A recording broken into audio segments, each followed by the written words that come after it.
Il fallait qu'un bûcheron se lève, abatte un boussi prêt pour vendre à la scierie. Un amateur de bois pour faire sécher la sève, attendre patiemment la moitié de sa vie. Il a fallu qu'un jour un bateau le transporte. Un vieil artisan le préfère au sapin que je m'arrête enfin sur le seuil de sa porte. Avec un sourire, il m'a serré la main. Voilà comment ce soir, je joue sur ma guitare. L'incroyable voyage à travers les années, d'une graine emportée par un vent dérisoire pour devenir guitare au fond d'un atelier. C'est la chaîne sans fin des détails innombrables qui fabrique nos jours et ressemble au destin, qui fait tomber la pluie sur les déserts de sable et s'épanouit les fleurs au cœur de mon jardin. Chacun n'est qu'un maillon de ces chaînes immenses. Ma vie n'est qu'un point perdu sur l'horizon, et il fallait l'amour de toute une existence pour qu'un arbre qui meurt devienne une chanson dont les mots par des sentiers bizarres vont trouver leur bonheur au bout de nos chagrins, et le temps peu à peu s'endort dans nos mémoires pour nous faire oublier qu'au début du chemin, c'est la chaîne sans fin des détails innombrables qui fabrique nos jours et ressemble au destin, qui fait tomber la pluie sur les déserts de sable et jaillit la musique aux doigts des musiciens. Je n'étais qu'un maillon dans ces chaînes immenses. Ma vie n'est qu'un point perdu sur l'horizon, et il fallait l'amour de toute une existence pour qu'un arbre qui meurt devienne une chanson, mais il fallait l'amour de toute une existence pour qu'un arbre qui meurt devienne une chanson.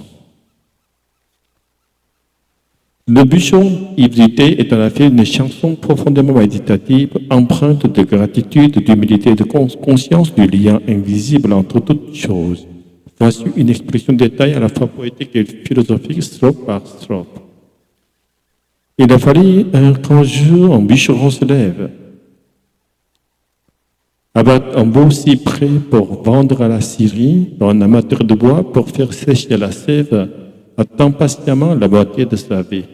Cette première strophe pose la chaîne des causes. Un simple geste, celui d'un bûcheron, déclenche un long processus. La coupe d'un arbre, le séchage du bois, la patience d'un artisan. Tuté évoque la temporalité lente du monde pour connaître la beauté, la guitare, la musique. Il faut d'abord l'amour d'un arbre, le travail, l'attente. C'est une leçon sur la gratitude envers les origines cachées de toutes choses. Chaque création humaine s'enracine dans la nature et dans la patience d'autres hommes. Il a fallu qu'un jour un bateau le transporte. Il a fallu qu'un jour un bateau le transporte et qu'un vieil artisan le préfère au sapin. Que je m'arrête enfin sur le seuil de sa porte et qu'avec un sourire, il me serrait la main. Ici, Tuté élargit la chaîne. Le bois voyage, passe entre les mains d'un artisan luthier. Le destin de l'arbre bascule, ce ne sera pas une poutre ou une planche, mais une guitare. Puis intervient la rencontre, celle de l'artiste et du maître. En simple serment de main condense toute la chaîne du monde matériel et humain. Chaque existence est faite de rencontres providentielles, d'actes modestes, de gestes quotidiens qui relient des êtres sans qu'ils le sachent. Voilà comment, ce soir, je joue sur ma guitare. L'incroyable voyage à travers les années, d'une graine emportée par un vent dérisoire pour devenir guitare au fond d'un atelier. Cette strophe est le cœur du poème. Tuté comment contemple l'instrument qu'il tient, il voit en lui la métamorphose de la nature. Une graine insignifiante portée par le vent a donné un arbre, puis un bois, puis une guitare. À travers elle, le vivant continue de vibrer, transformé par la main humaine. L'artiste découvre la dimension spirituelle de la matière. La musique qu'il joue n'est pas une création ex nihilo, mais la transfiguration de l'être vivant, l'arbre devenu chanson.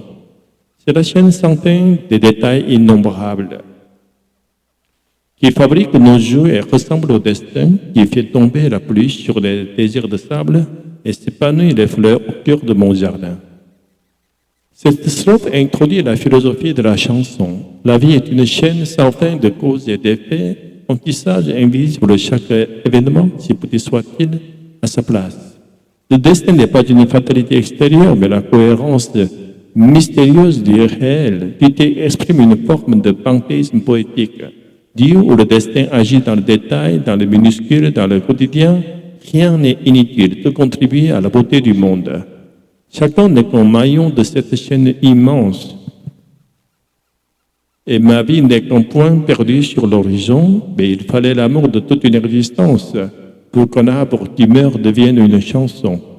Ici, du thé s'efface. Il se reconnaît simple maillon dans ses chaînes. La chanson devient un acte d'humilité et de gratitude. Il faut, dit-il, l'amour de toute une existence, l'amour du bûcheron, de l'artisan, de la nature, de l'artiste, pour qu'un arbre mort renaisse en musique. L'amour n'est pas la fin, elle devient transformation. L'amour est la force qui transmue la matière en beauté, le voix en son, la vie en art. C'est la chaîne sans fin et jaillit la musique au doigt des musiciens. Le refrain revient me transformer. Là où il parlait des fleurs de la pluie, il parle maintenant de musique. La nature et l'art ne sont plus séparés. La musique jaillit comme une pluie, elle est la continuation de la création naturelle. Tu te médites sur la vocation de l'artiste, être l'un des relais de cette chaîne cosmique, rendre au monde sa beauté par la création.